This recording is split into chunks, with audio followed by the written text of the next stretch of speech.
I'm going to pass this over to Haley right now to start our work equity panel. And just so you all know, we will have a bio break at the end of the work equity panel before we begin the second half of the conference.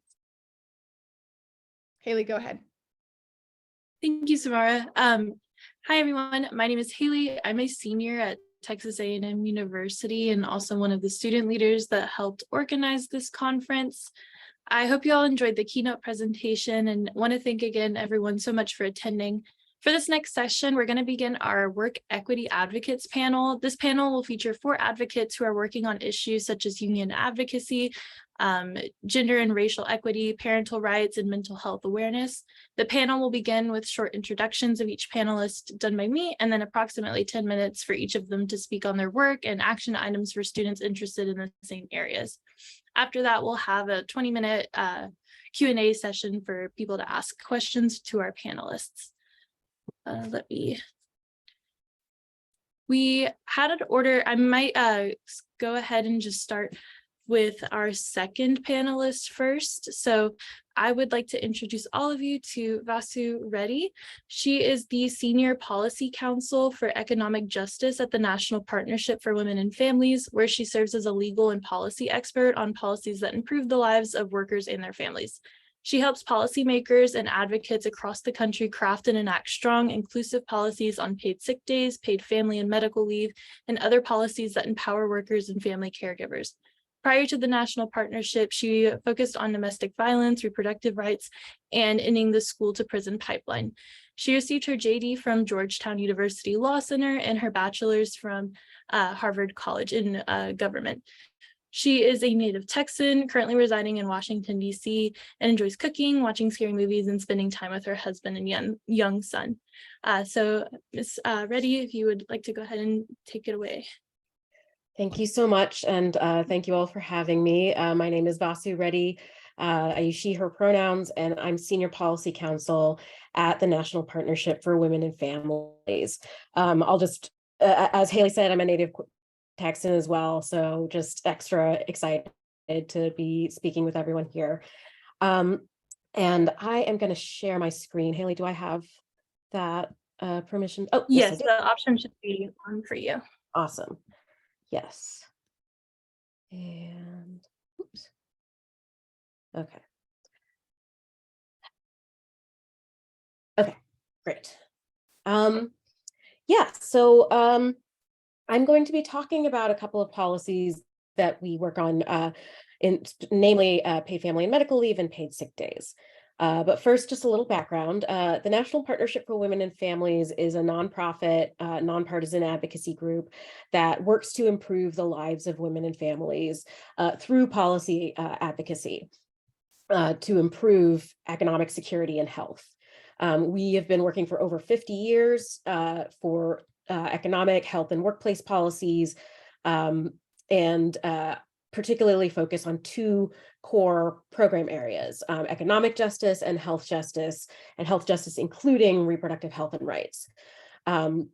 We do this because we believe in centering the experiences of women of color as a central feature of our broader mission, knowing that if you empower the most marginalized folks, that benefit accrues across society and accrues to everyone. And we believe in everyone being treated fairly and equitably and having the autonomy to make choices that make sense for them. And we seek to create a more fair, just, and inclusive country for every person. So I'll give it just a little kind of framing or preamble to this, which is that, you know, it's been pretty clear. There's been many news stories and just personal experiences that I'm sure a lot of folks have had, that women and families are in continual crisis right now. The pandemic was obviously devastating for the entire country, but had particular effects on people of color, on people with caregiving responsibilities. There is the economic crisis and inflation. I don't know kind of the terminology that we're using now. And a core aspect of this economic pain that folks are going through is the fact that folks have realized, as everyone kind of had their caregiving responsibilities increase dramatically and suddenly with the pandemic, folks realized that many folks realize that their jobs are not compatible with their caregiving responsibilities. And that has pushed women especially out of the workforce.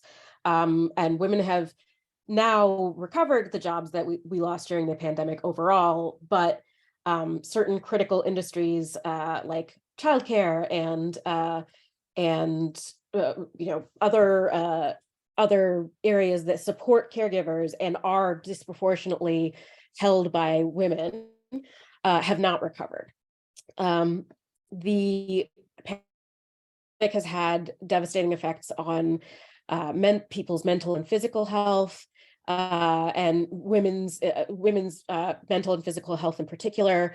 Women have reported harms to their household finances, their ability to find employment, and of course, these difficulties are the worst for the most marginalized communities because they took existing inequities and exacerbated them. And so, the thesis of our organization is kind of trying to address that disconnect, that the economic system that we have currently isn't really structured to treat workers as people with families and lives and needs of their own. They're treated as productivity tools and not, people who are raising the communities that, build up our country. And so with that in mind, we have been focused for family and medical leave and paid sick days. I'm going to give you just a little distinction here. Oh, sorry about that. I'm going to give a little kind of terminology distinction here. When I talk about paid leave, I'm talking about longer term paid time away from work for dealing with longer term health and caregiving needs. Things like recovering from a surgery, caring for a new child, and other things that might take a matter of weeks or months. Paid sick days is paid time away from work for shorter term needs, such as a doctor's appointment, waking up with the flu. But I'm going to talk about them both together because ultimately the core is paid time away from work to deal with personal or family health and caregiving needs. We need them because obviously everyone gets sick, but not everyone has the time to recover. And so this puts people in the impossible choice between caring for their health or their family's health and maintaining their economic security and even survival. Without paid leave, folks will have to go without pay weeks or months right at around the time when their medical expenses are at the highest. Paid sick days mean without paid sick days, you have to worry about if you're going to be fired if your kid needs to go to the emergency room. It's already stressful enough to be sick or to have a sick family member. You shouldn't also have to worry about economic devastation on top of that. And there is countless research showing that without leave, there are harms to, without paid leave and paid sick days, there are harms to people's health outcomes, household finances are strained, and folks are temporarily or permanently pushed out of the workforce. And of course, the people who need these policies the most are the least likely to have it. The types of jobs that have the lowest access numbers to paid leave and paid sick days tend to be low wage, part-time and non-unionized. These are also jobs that are heavily populated by people of color. And they exacerbate, again, existing health disparities, and also will affect, the marginalized communities, and people are more likely to be caregivers because, if you can't afford unpaid care, if you can't afford paid caregiving, you're more likely to be using family caregiving. And in particular for women of color, we are more likely to be both family caregivers, but also the primary breadwinners in our households. And so this disconnect really falls intensely on that group. And then in the current moment, actually, sorry, of course, with COVID and the effects on physical and mental health, this is only going to get worse.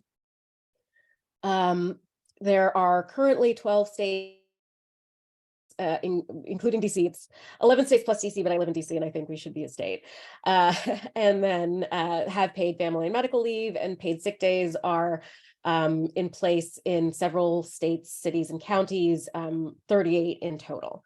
And there is, the results from these policies have been universally supportive of how well these policies work. They reduce contagion in workplaces and in schools. They create safer workplaces and better health outcomes, and they help businesses and the economy. There has been, support from businesses of all sizes. It improves, employee retention and productivity, and enables small businesses to compete with larger businesses. So these are policies that we're pursuing at all levels, at the local, state, and federal level. But just going into the policy itself, I wanted to kind of flag that it's not enough to just kind of have the policy or be pushing for the policy, because we have countless examples through our country's history of labor law that intentionally or unintentionally excludes, entire swaths of the population that are disproportionately people of color. If you think about the tip minimum wage or, the disability minimum wage, things like that.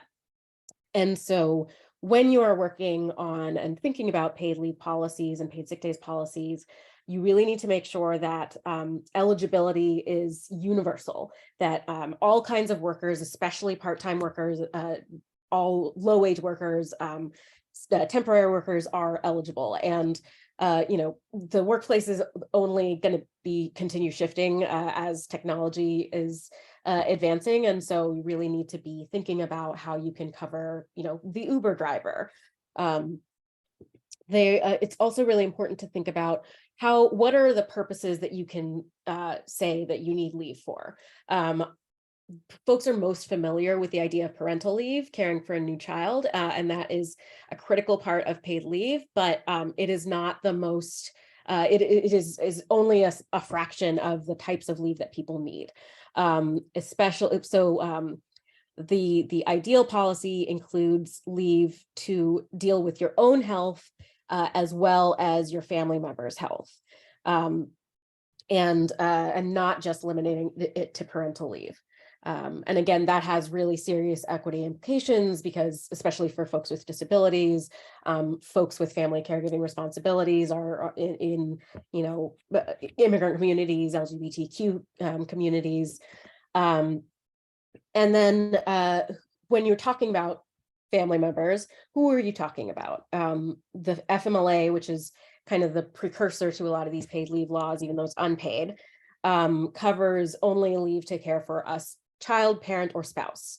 But we all know that people have families beyond that, and even beyond just folks who are related to us by blood or marriage. And so counting family that is that is non-blood related, including chosen family, is a really key part of equity here. Is the benefit enough to really be able to afford taking it? If you are paid less than you would normally be paid, and you're already not being paid enough, how are you going to be able to afford taking the leave?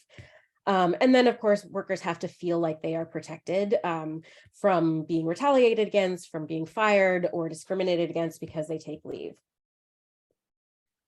So in terms of, where you all can might be seeing opportunities to plug in, as I said, we're pushing these policies at the federal, state, and local level. And I am aware firsthand of how difficult the policy environment and the political environment in Texas can be.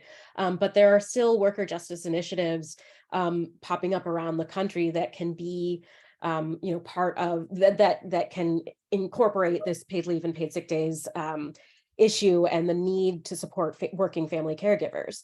If you look at folks who are, all the waves of unionization across the country, folks are doing those because they want to be able to support themselves and their families. So there are opportunities to support those drives. If staff at your campus are organizing, really supporting those with the angle that these are people who are trying to care for their families, and leading with those values are really important. Sorry to jump in and interrupt. I'm so sorry. We're at about time for you, but we will come back and answer some questions toward the end. So sorry about that. No, you're totally okay. We're just going to move on to our next speaker again. And like I said, we'll come back toward the end and have questions. If there's anything that we didn't touch on this time, we can circle back to it again. Awesome. But thank you again, Ms. Reddy, for speaking. And next, I would like to introduce Michelle Ramirez. Michelle Ramirez, LMSW, serves as the current education coordinator at the Gender and Sexuality Center at UT. As an alum of UT Austin, Michelle earned their bachelor's and master's degrees from the Stephen Hicks School of Social Work. In addition to being a double Longhorn, Michelle is also an alum of the GSC, or Peers for Pride, and the MEC, or the Queer, Trans, Black, Indigenous People of Color Agency from 2012 to 2015, and had experiences as a student leader on campus. Michelle continued to do advocacy for young people and mental health in nonprofit and education settings in the Austin and community area in the last 8 years. Michelle also is a passionate cook and baker and a member of the ATX Gay Football League and an avid swimmer and explorer of nature. Michelle, go ahead. Hi, everyone. Thank you so much for having me. And I recognize how we are talking about big ideas in a short period of time. So I'm going to do my best and set a little timer. So I am going to breeze through big concepts about identity and how to navigate interacting with folks of difference in our work settings and our communities, right? And so ways to affirm LGBTQIA people. I like to start this conversation by presenting my own identity and perspective in this conversation about gender and sexuality, right? I forgot to mention that I'm actually the education coordinator at the Gender and Sexuality Center. So it is a resource on campus for LGBTQIA students and women. We have everything from mentorship to materials to student affiliate orgs who can get advising from us, the food pantry, testing. So everything that we have for students is for everyone. But we also offer trainings, right, on how to support people, be allies, and interrupt sexism, things like that. And I love to start my presentations by talking about a perspective, right, positionality. We all experience the world in various different ways. We're all perceived in different ways, right? So I offer my identity bubble to talk about how I am Latina, a queer person, LMSW, I'm pansexual, but I'm also like a hiker, a foodie, a swimmer, right? So all of those things are so important to all of our identities. I want to talk about how, yes, we perceive people based on gender and sexuality sometimes, but there are layers and complexities to who we are as people. And I challenge y'all to think about your identities, right? When we don't often think about them all the time, but they are very prominent in how we interact with each other. And so having them in your mind, especially when we're talking about identity, is important, right? Because we all, essentially what this is about is understanding that we all have different lived experiences. There are some that are less talked about because of the systems in our world that have created ideas about identity for us, right? And so knowing how you see the world and how others might differ from that is so important, right? And there are a lot of norms about what we understand about identity. So gender and sexuality, right? Often we're labeled as heterosexual and cisgender, meaning we are straight and we are aligned with the gender that we're given at birth, right? So M or F. And often that's not the case, right? And so thinking about gender and sexuality on spectrums is really helpful. This image here helps us understand that gender can be broken down into gender identity and gender expression, like how we feel about gender inside, what feels in alignment with who we are, versus how we express that out loud, like how do we use femininity and masculinity to show ourselves to the world, right? And then there's sex assigned at birth. So again, talking about how we are given an M or F at birth. expanding that to consider that some bodies are born with variation, right? So thinking about hormones, genitals, right? Body parts, we're all born completely different. And so there are people who are given an intersex identity at birth and are have like a lot of experience with like maybe medical trauma, right? From not having a lot of choice. And so expanding our understandings to even think that a lot of us are born with lots of difference already, right? And then sexual orientation, typically talking about how we behave with others, right? Depending on our gender, depending on others' genders, sometimes, right? And we're expanding sexual orientation to include romantic orientation. So how do we connect with people emotionally, intellectually? And there's a lot of difference here. And so I just wanted to present some of the identities in our trainings. We go in depth into each identity, but I just wanted to represent lesbian, so women who are typically attracted to women, and that to include trans people, right? So there are trans women who are lesbians, and that's totally okay because sexuality is different from gender, right? Gay identity, men who are attracted to other men. Bisexual and pansexual identities are multisexual identities, so people who are attracted to many genders. Asexual is an identity that folks use if they don't experience any attraction to any other gender. That's not to mean they don't have relationships or intimacy. It's just not in that way, maybe, right? And queer is a word that people typically use as an umbrella term, meaning all the identities that aren't of the norm of heterosexual cisgender expectations, right? And so one thing that's important to know about the queer identity is that it comes from a history of being derogatory. And so not all people use that word for themselves, right? It's important to remember. When thinking about gender, again, we're assigned a box at birth, and then we have to express that, right? We get put in pink frilly dresses, maybe not. Maybe that feels good to us and we can align with that. Then we are cisgender. If we align with the box that we're given at birth, it feels good to express ourselves that way. That is your gender identity. The way that you're perceived, the way people look at you and might apply a gender, right, with maybe a pronoun, is attribution. So how are people perceiving you? How are people thinking about you in terms of masculinity and femininity? And how is society treating you based on that, right? And so transgender is an identity that folks use to describe the experience of feeling in alignment with a gender that wasn't given to them at birth, right? So their sex assigned at birth doesn't feel good. They don't feel at home in that gender. And so they typically are transitioning from one gender to another. And so non-binary is a term that is used for folks who maybe don't fit in either box. Maybe they identify with both boxes. Maybe it's a space between the boxes, all the boxes, right, around the boxes. And so non-binary is typically folks who are within the spectrum of masculinity, femininity, and everything in between, right? Intersex, we talked a little about that, folks who are born with just different variations of body autonomy, right? And so that is a very personal and intimate thing. It's also something that is more commonly being talked about, but intersex people have always been with us, right? And speaking of people who've always been with us, Two-Spirit is an identity that was termed in the 90s by Indigenous communities to describe a third gender experience that is a norm in Indigenous culture, right? And so thinking about how these identities have always existed, and this is some language that is helpful to the communities for identifying ourselves.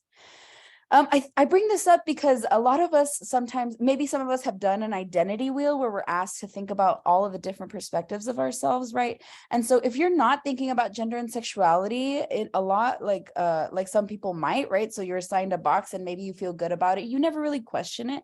There's a lot of people who don't feel comfortable about that, right? And so thinking about power and privilege and things that you don't necessarily have to think about as often, and considering why we might need to work a little harder to make people feel, or to help people feel included and seen and validated in their identity, right? And so if we think about the cycle of socialization, you might have seen this before too, but essentially in sociology, we understand that when we're born, we don't have any ideas, right? We don't have any bias, prejudice, but then we come into the world, we're given colors that we're supposed to align with, right? We get treated in certain ways depending on what our bodies look like. And then we kind of reinforce those ideas with media, messages that we get from like the classroom, from our parents, and then we decide how that feels, right? If we feel in alignment with that, we might perpetuate some of those ideas, right? We might have a gender reveal party for our kids, or we might do stuff like that. And there's a real opportunity to take a direction for change, meaning we're interrupting some of those norms in order to expand our ideas of what inclusivity and equity looks like for everyone, right? And so things that we can do to interrupt some of that harm is by interrupting stigmatizing ideas, right? Being mindful of microaggressions when we might be harming people with our words. If we're tolerating bullies and jokes that are hurtful to some people in community, then we're also perpetuating that harm, right? Also, doing nothing is another way that we perpetuate harm, right? So it's important for us to think about our language, and even if we have the best intentions, we want to think about the impact we're having, right? If we stub on someone's toe, we didn't mean to, it still might have hurt them, right? And so if we think about that in terms of gender and sexuality, the reason why respecting names and pronouns is so important is because there's research that shows that people who are respected in their name and pronouns have a really intense decrease of mental health issues, right? So if students are allowed to, or people are given the opportunity to be named and given the right pronouns, the thoughts of suicide decrease, the thoughts the depression, right, the anxiety, it all decreases. So it's so important to get pronouns and use to get pronouns right, to respect people's names, and to use inclusive language, right? So some of the things you can do is notice when your language is binary or gendered, right? So a lot of times we say ladies and gentlemen, boys and girls, right? Sir, ma'am, he, she. There are ways to expand your language. So instead of saying hey guys, right, like every YouTube video says, you can say hey friends, or hey folks, hey everyone, hey y'all, right? There are a lot of ways that you can do that. Here's also a pronoun sheet that you can look at. There are lots of different ways that people can use pronouns, and I can send out resources for that as well. If you are witnessing harm, there are ways to get involved, right? First step is to recognize that it's happening. If you know that somebody is undergoing some of that harm from some of those norms that we see, there is a way to take action. And here are 5 ways, right? Now I'm running out of time. I have 11 seconds, but you can directly intervene it by putting yourself in the middle of the situation. If you don't feel like you have the power to do that, you can distract, right? So like, hey friend, come over here. I need you to come do this thing for me. And that interrupts the harm, right? You can also delegate, bring someone else in with more power. You can follow up with the person who was harmed and say, hey, I saw that happen. I know that was hurtful. What can I do? That's always a helpful thing to do. Or you can document, right? So like write down on this day at this time, I saw this person do this, and then give it to the person who is hurt. That puts the power back in their hands, right? Here's another screenshot that you can take of like ways to be an ally to folks. And we can keep talking about it in the Q&A. Here's some information about the Gender and Sexuality Center. And then I have some links to drop in the chat for resources. So thank you all so much. I appreciate the time, and then we'll see you on the Q&A. Yes, thank you so much, Michelle. Next, I'll go ahead and introduce Rick Levy. Rick Levy is the president of the Texas AFL-CIO, a position he was elected to in 2017. Previously, he held the position of Secretary-Treasurer from 2015 to 2017. And as president, Rick has focused on helping to build a broader, bolder, and more inclusive labor movement, weaving a culture of solidarity to answer the challenges faced by working people in Texas. Under his tenure, the federation has led the fight against legislative and political attacks on the labor movement, supported organizing new unions across Texas, and introduced significant initiatives to build worker power in Texas, including the Texas Climate Jobs Project, the Texas AFL-CIO Citizenship Program, the Texas AFL-CIO Racial Justice Task Force, and the Women's Committee. He's a 36-year member of the TSEU CWA 6186, which is, I believe, a labor union, but go ahead, Rick. How's that to start out being muted? I think that's a very good start to the conversation. Thank you so much, Haley, for the introduction, and thank you all for including our voice in this conversation. It's an honor to be in this group. I just want to, my preference would be to just listen to the first 2 speakers. I would grant them the additional time, but maybe in the conversation to follow, we can hear more about their work, which sounds amazing. So I have some slides that I made. I don't know how you do that, but I'm going to try to do it here. We'll see. Can y'all see that? Yes, sir, we can. What do you know? All right. All right. So what I'm going to be talking just about. dragged them off of the screen that we. I just dragged them? Yeah, you slid them off the screen. I'm so against that.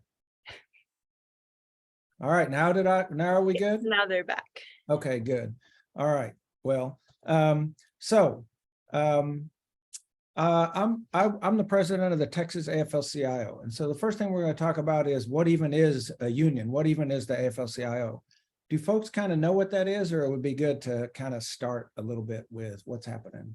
I'll start a little bit with what's happening. So a union is simply a way for workers to come together in their workplace and exercise power together. It's a way to bring democracy into the workplace. In Texas, which is pretty much what I know, if you go to work and you don't have a union, you can be fired for a good reason, a bad reason, or absolutely no reason at all. The employer doesn't have to be right. The employer just has to want you gone, and you're gone. Similarly, they can pay you whatever they want to pay you, or you can leave.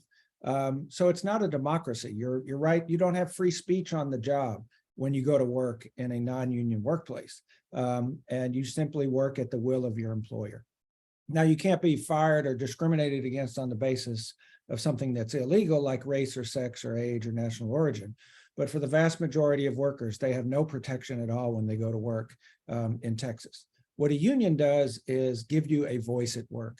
Through the process of collective bargaining, you sit down. If a majority of workers in a particular workplace decide they want to be a union, that's their absolute right under federal law. And once they make that choice, and once they have an election to say that we are going to be a union, the employer is required by law to sit down with them and negotiate over what the rules of that workplace are.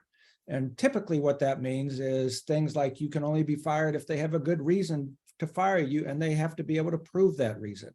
They can't discriminate against people based on arbitrary characteristics, that people doing the same work are going to get the same pay. You do have the right to free speech on the job, that you can't just be terminated for your beliefs or something that your employer, some lifestyle choice that you make that the employer doesn't like. So unions are like, and most of all, unions can come by coming together, they can negotiate higher wages for the employees. Because if you're just one person and you go to the boss and say, I want more money, well, if the boss likes you, yeah, but if they don't, the answer is no. But if everybody goes in together and says, we want more money, we think you're making a lot of money, and we're creating that wealth, we would like to share in that wealth, then the union gives you an opportunity to exercise that power when you do so in the workplace. So in addition, unions give workers a voice in their community. There are we have 240,000 members across the state of Texas. And those folks, by virtue of being in the union, are in a place where they have conversations about the issues in their communities. They have a way through their union to get involved in legislative campaigns or political campaigns or any kind of campaign on the local level, because they have a way in, they have a way to join with other people automatically to try and make their community a better place. People like unions these days, and we've seen such a surge in popularity in unions. I don't know if you can even see the screen. I'm not saying PowerPoints are my number one skill, but so yeah, bear with me on this. But what that slide shows is that regardless of your political persuasion, people are understanding that the rules of the game are increasingly tilted against working people. And across the board, folks are understanding that the way to change that is through belonging to a union. The Gallup poll also just showed that like well over 70% of the people would join a union today if they had the opportunity to do so. And so partly the reason they can't is because of outdated labor laws that give employers too much control over that process. But the fact is that the union movement is growing, is dynamic, and is really being seen more and more as a way for people to raise their standard of living and achieve fairness on the job. All right. What I said, now this panel, this whole thing I understand is about workplace equity. Without unions, the power of corporations and power of business to extract all the wealth from the process of production is unlimited. And what this slide shows is that you see there was a significant anti-union federal legislation passed in the early 1950s.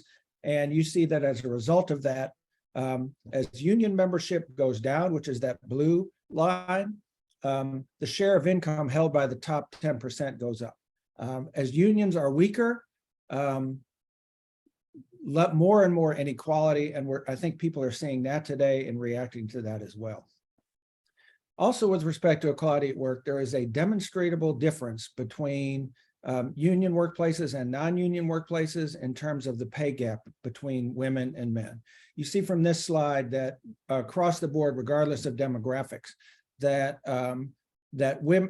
unions have a strong effect towards guaranteeing equal pay for equal work. And why is that? Because it's not just up to the employer to pay what they want to pay each person, and they say, well, I can pay you less because you're a woman. No, because the wages that are negotiated apply across the board to everybody. And so unions are able to provide that important ladder, that important safety net for all workers, and so that they cannot be discriminated against on the basis of sex or on the basis of race. I know that Ms. Reddy talked about access to benefits. The best way to get family leave benefits, the best way to get any kind of workplace benefit is to have a union in your workplace. And this slide shows you, if you could read it, which you probably can't, but we should have given out microscopes for everybody before this. But what this slide shows is that across the board, again, women in unions have far greater access to paid leave benefits than non-union workers. The same principle applies to issues like race. The difference in race is perhaps the most dramatic that there is. And what this slide shows is that union members that address the issue of race in the workplace by virtue of being in a union. Vast differences between union and non-union workers when it comes to ability to be equal, be paid equally, and have equal wealth when it comes to workplace situations.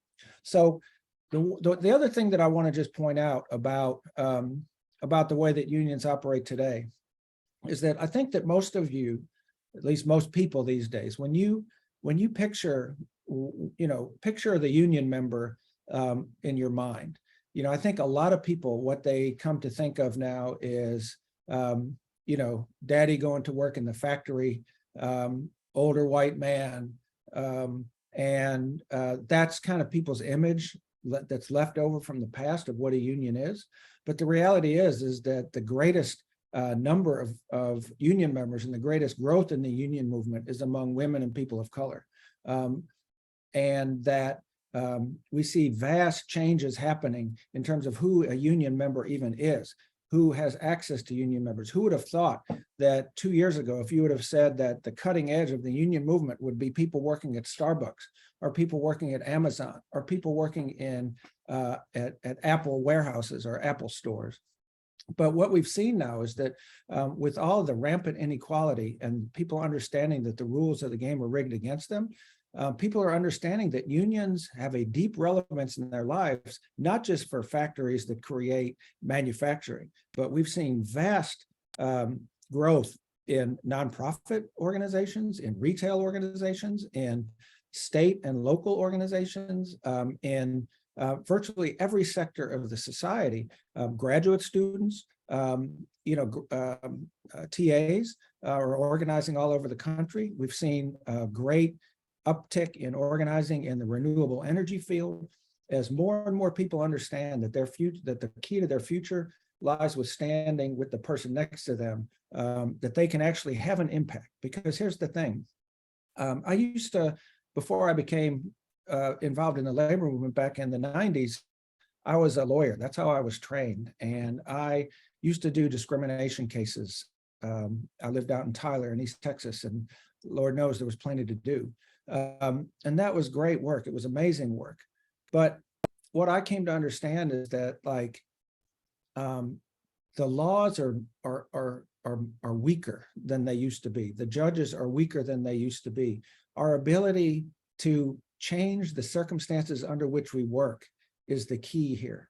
that the most important lesson that I talk about with people is that the way things are is not the way things have to be, that we have agency, we have the ability to organize and change not only our lives, but the lives of the people that we work with and the lives of our community. And the single best way to do that is through people organizing together. And that's what we're doing. And I know that when Ms. Reddy talked about all of the initiatives about family leave, et cetera, those are our initiatives too. And we are so grateful for the pioneering work that y'all do to bring those proposals forward. But the key right now is we have to be engaged to make those things a reality.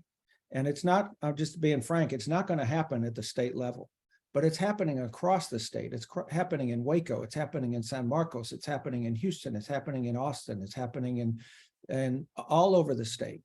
And the single greatest struggle now is that you have the state government trying to tell local governments that they can't do these kind of things.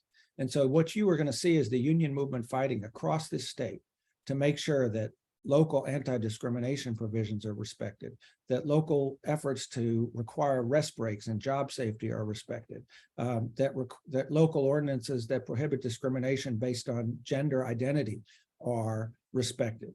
And that's the single fight that we're going to be involved politically in this legislative session coming up. So I will leave it at that.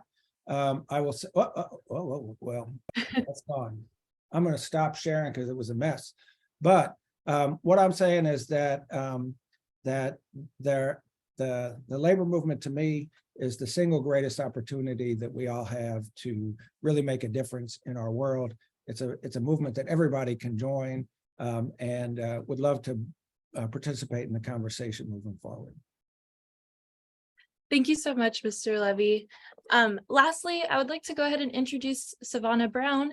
Savannah is a new addition to Texas Women's Foundation, joining in August 2019 as a senior accountant. Savannah is a proud graduate of Austin College with a BS in International Economics and Finance BS in International Economics and Finance and a minor in Spanish. While there, she studied abroad in Guatemala and Peru, which ignited her love to travel and desire to learn about the world. She's currently studying for the CPA exam, and she brings over 5 years of nonprofit accounting experience as she previously worked for the Dallas Foundation. Savannah's passion for numbers and community service is what makes working in a nonprofit the perfect match. She brings high energy and a positive attitude wherever she goes. She fulfills her passion for giving back by volunteering weekly at Our Friends Place with the Junior League of Dallas, gathering her friends together to volunteer with various organizations in Dallas, and serving on the board for Abide Women's Health Services. Savannah is also a part of the Social Venture Partners Dallas and Engage Dallas. Although not a native of Dallas, Savannah has fallen in love with the city and looks forward to continuing to be involved in the community. Savannah, go ahead and take it away. Awesome. Thank you so much. Let me share my screen here. Okay. Can everybody see that okay? Yes, we can. Awesome. Thank you. All right. So I'm going to begin by just sharing a few of the research that we have done at Texas Women's Foundation around economic security and workforce issues, along with some other key topics. Okay, so just a brief snapshot of women in Texas. We have 14.6 million women and girls that reside here. And a quick fact is that about 1.1 million Texas women joined the prime working age group between 2009 and 2018. So the typical Texas woman could be described as a millennial, so about 36 years old, a woman of color, living in a city, making about $35,000 or less a year, and works to support her family. And then some other key facts around the race of women that reside here in Texas. Okay, so when we start talking about the pandemic, it hit Texas women very hard, and particularly lower income women and people of color. So not only, women had to start thinking about new challenges around childcare, moving to remote work, and then caring for sick family members, as well as supervising their children with this new homeschooling thing going on. So not surprisingly, with the pandemic, there's also key mental health issues that women started to face. So 66% of women reported that they felt nervous or anxious 60% could not control their worry, 55% lost interest or pleasure in doing things, and 55% felt depressed or hopeless. I mean, I can say that when the pandemic hit, these were definitely key factors that I experienced as well as a woman. Before the pandemic, women held more than half of professional jobs, yet fewer than 15% of those women were in executive positions. So there was a low representation of women in leadership. And an issue too around pay is a woman only earns about 86 cents per every dollar that a man makes. And almost 60% of women in Texas are the breadwinners for their household. So you can only imagine that that's an issue. So many Texas women, they occupy jobs that are deemed essential. So for example, like a teacher.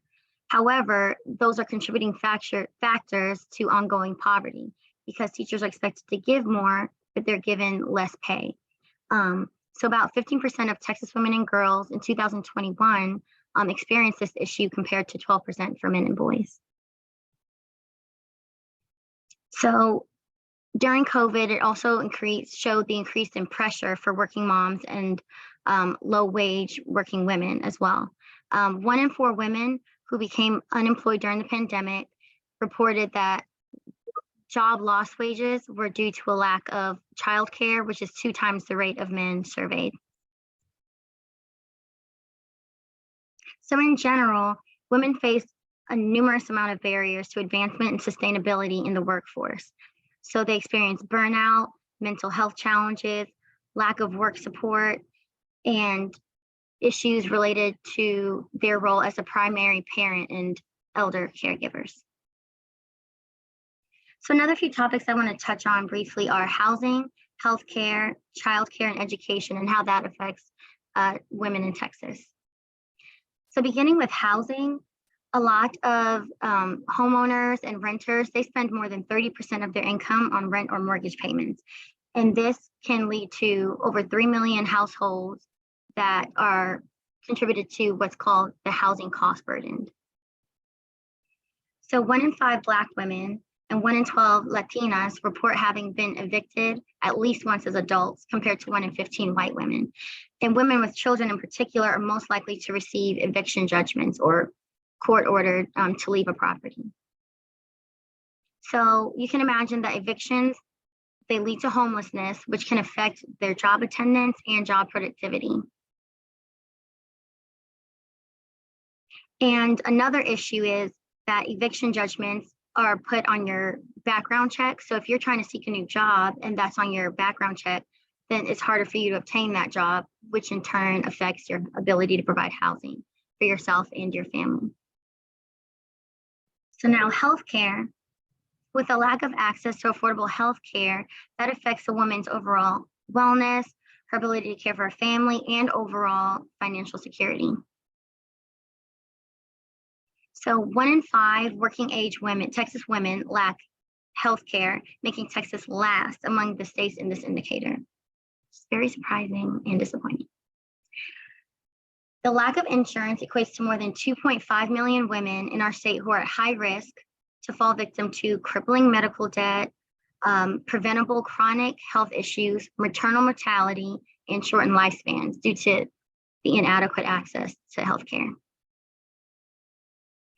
So in the workforce, so again, it affects your job as a woman. So it can lead to absences, career disruptions, loss of employment due to attendance. And this in turn has a loss of profit for women and efficiency for employers. So when we talk about childcare, more than half of Texas mothers are working to support their families, and 70% of these women have children under the age of 16 at home. And between 2018 and 2021, the average cost of healthcare increased by 16%. So now about 21% of a woman's income can go towards childcare. And if you remember, I mentioned 30% of their income can potentially go towards housing, and that's a lot of money coming out of their paycheck. And due to the lack of access to affordable child care, women have less money for savings and other expenses, and struggle to attend work or advance their careers. So when it comes to women leaving the workforce, childcare expenses is a frequent culprit. This again leads to job absences and reduced productivity. So the good news is in Texas, women are making great strides to obtain their education, which can increase your economic security.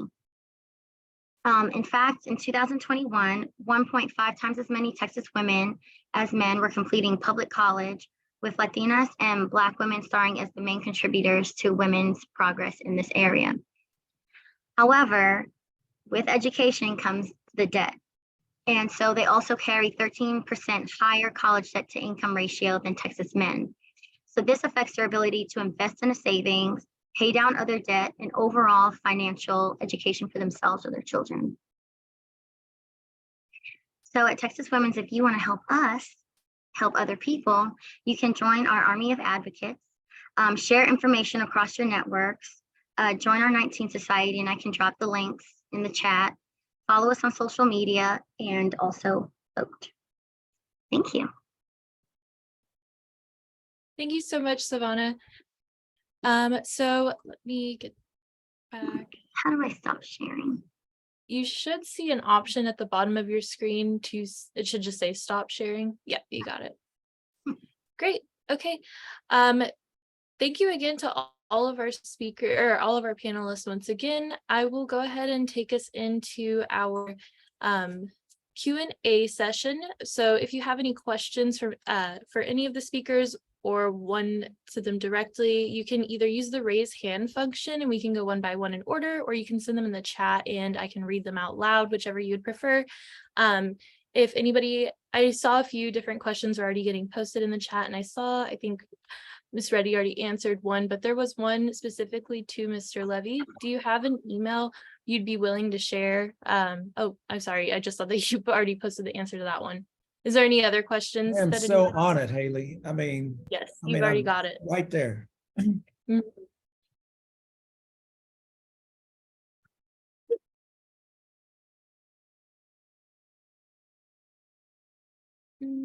Let's see. This is a question for anyone, but do you recommend any particular resources or researchers or activists that are working within your field that have been particularly influential to you that our students could check out? And feel free to just unmute yourself and go in the order you'd like.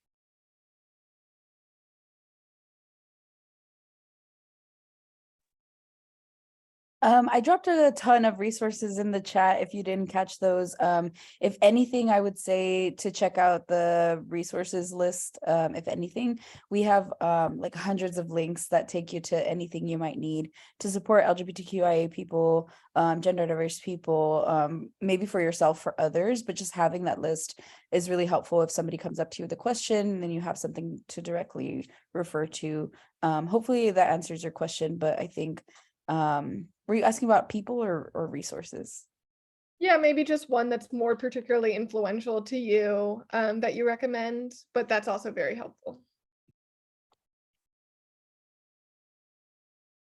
I think one that I would just in terms of kind of understanding the moral shape of this work. One thing that really influenced me was one person who influenced me is Saru Jayaraman. She has done a lot of organizing of restaurant workers and demonstrating how things like the sub-minimum wage for tipped workers. If you work in a job that is tipped, you don't have to be paid the minimum wage because you can be, it can be made up for in tips, and that leads to rampant wage theft and harassment. And she does a really good job of laying out how that is a legacy of slavery, because it was an attempt to escape paying or to get out of paying, Black porters or other positions that were heavily held by Black workers in the aftermath of slavery, and really showing the linkages between that racial structure and the current economic status. The other person would be Ai-jen Poo, who is has been really involved in work around centering caregiving.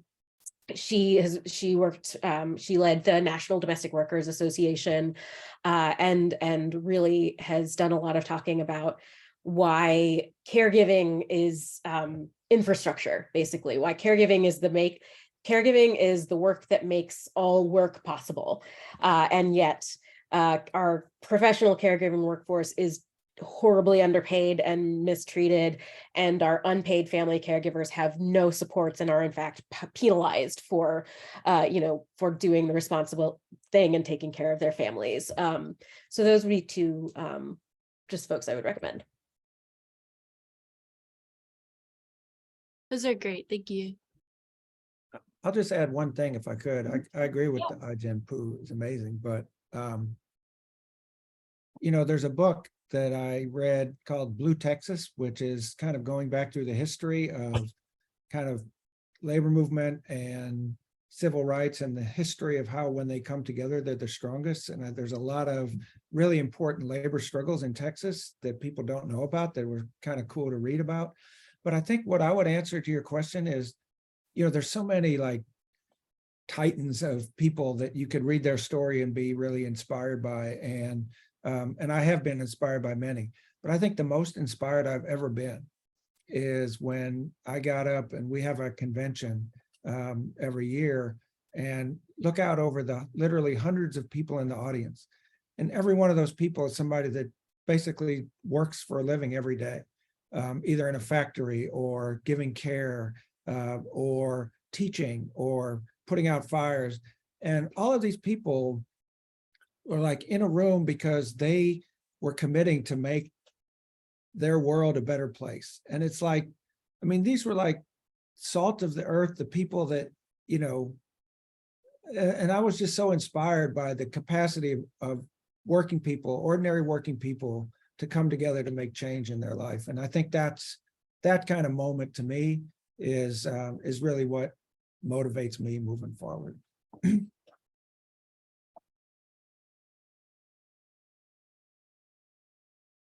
All right, that's great. Thank you. Again, is there any other questions that I might have missed in the chat, or if anybody wants to unmute themselves and ask now?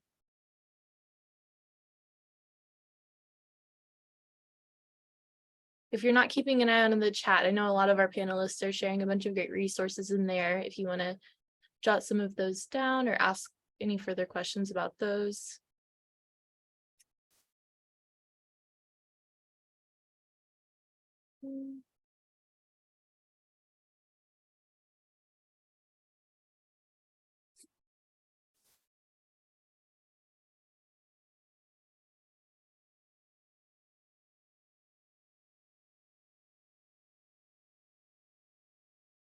Are there any other takeaways you would like students to walk away with today? I know we only have a couple more minutes, but anything you didn't get to in your presentation?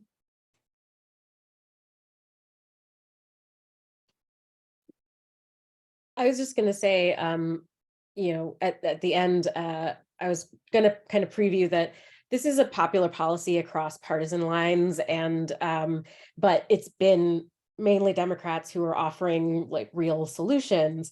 And so the last piece of advice that I would give you is keep an eye out for false promises. There are a lot of Republican lawmakers who are working on paid leave proposals that are really about stealing benefits from another social program and cutting those benefits in order to, provide some very measly benefit for paid leave. And it's really important to not let to just not, to understand what will actually work and not work, but also to not let the movement be pitted against itself. Because, even if I am not a Social Security advocate, the people that I work on behalf of need Social Security as much as they need paid leave. And so just really keeping in mind that like, this isn't an issue it's not just an issue, it's a movement, and it's a way of thinking, and like a moral model of the economy. And we have to kind of keep that solidarity.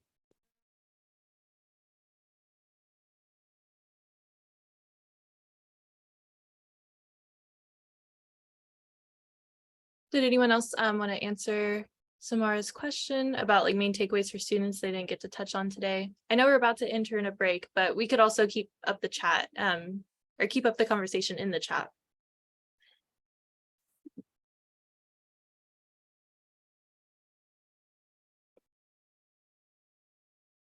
I mean, to me, I would just say get involved with something, and, you know, follow your heart. There's so many, you don't have to do it all, but you're not, you know, you have to do something, and find something that speaks to your heart, and connect with other people who do that, and see where it takes you, you know, and that's what I would say. I'm sorry about that. Yeah, I think for me too, getting involved is absolutely one way. I'd like to make bigger change, right, and be a part of that. And like our individual opportunities to be like kind to each other and compassionate, right? Like those are also opportunities to change the culture of like just how we show up in space and work environments, and how we can contribute to just like a culture of being kinder and more compassionate and inclusive. Right? Like with that, like we become more inclusive, right? But yeah, I think just I think with the pronouns and the names things, it's all about just respecting each other. And I do want to add too, especially as you go into like the workforce and things like that, understand the value that you bring. There may be people who try to underestimate you because you are younger, or you're maybe a person of color, or they could be a numerous amount of things, but just know the value that you bring. And if you don't feel valued somewhere, it's okay to leave, to go somewhere where you are valued, because we don't have enough time to have people disrespect us. That's all great advice. Thank you all again so much for attending the panel, answering our questions, and sharing your resources with all of us. For students that think of any further questions later on, I think they all put some form of contact information or other resources in the chat that you can reference later. We're now going to be entering a 2-hour break. You're welcome to stay here, keep up the conversation in the chat, or you can get up and take a restroom break or just stretch your legs. I know we've been sitting for quite a while. And then we will go ahead and start our next session, which will be our student presentations. So I will see all of you there. And those will start at 2:10, just so everyone knows.